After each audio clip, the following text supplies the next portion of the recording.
There are moments when loving your dog feels harder than you expected.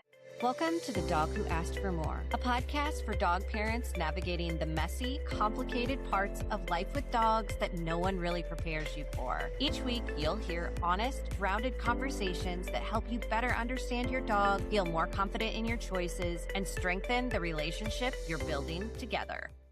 This is one of those sentences that people whisper or think or cry about. I don't know if I can keep doing this. And that thought usually scares people because it feels like it means something terrible, like it means you don't love your dog enough, like it means you're failing, like it means something is wrong with you. But that sentence doesn't come from lack of love. It comes from exhaustion.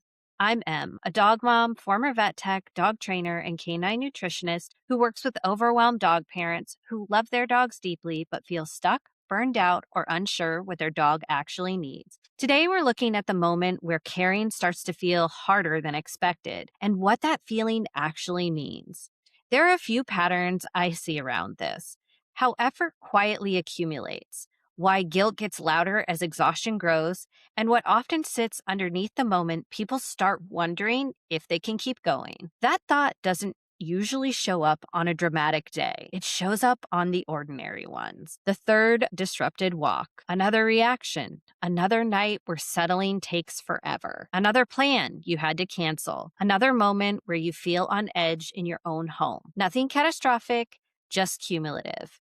This is where people start carrying two things at once: love and fatigue. And that combination is really confusing because you can love your dog deeply and still feel tired, still feel overwhelmed, still feel like your life got smaller, still wonder how long this phase lasts.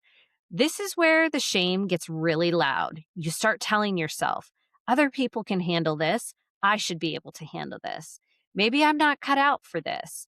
Maybe I'm doing something wrong. But what I kept seeing in clients and myself was this: that thought shows up most in the people who are trying the hardest. I remember sitting on the floor one night after a hard stretch with Fitz.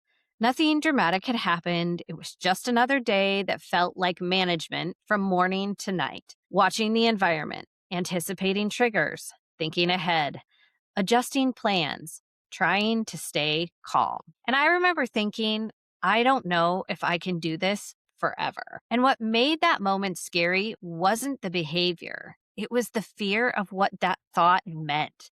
I thought it meant I was reaching my limit in a way that said something about my love for him, or my patience, or my capacity. What felt confusing during that time was this constant pressure to be the person who could handle it, to be patient enough, calm enough, consistent enough, resilient enough. What became clear later was different. That thought wasn't a quitting thought. It was a capacity signal. It was a nervous system saying, this is a lot. You need support. Something needs to shift, not effort, pressure. The ask wasn't try harder. The ask was stop carrying this alone. Here's the grounded truth: exhaustion doesn't mean you're failing. It means you've been showing up for a long time.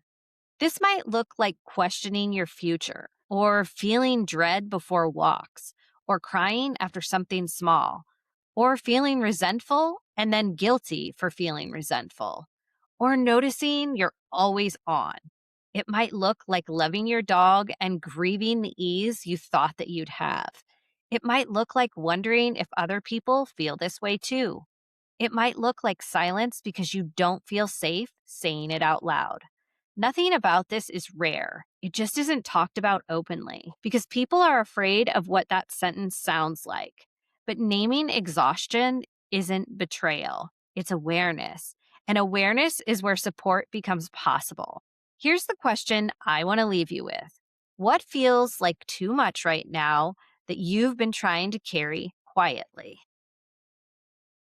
If you've had the thought, I don't know if I can keep doing this, it doesn't mean something is wrong with the way you love your dog. It means you're human. It means you care. It means you've been showing up often without enough support, clarity, or relief. This isn't the moment people give up. It's usually the moment people start needing something different: less pressure, more understanding, more realistic expectation, more shared language, more support. That thought is not an ending, it's information. If your dog's erratic behavior feels like it comes out of nowhere and you're constantly worried about being embarrassed in public, the Dog Body Language Secrets Quiz will help you spot subtle trigger patterns and how to prevent the behavior at the root cause. The link is in the episode description. So be kind, spread joy, and remember, feeling overwhelmed doesn't mean you're done. It means you've been trying.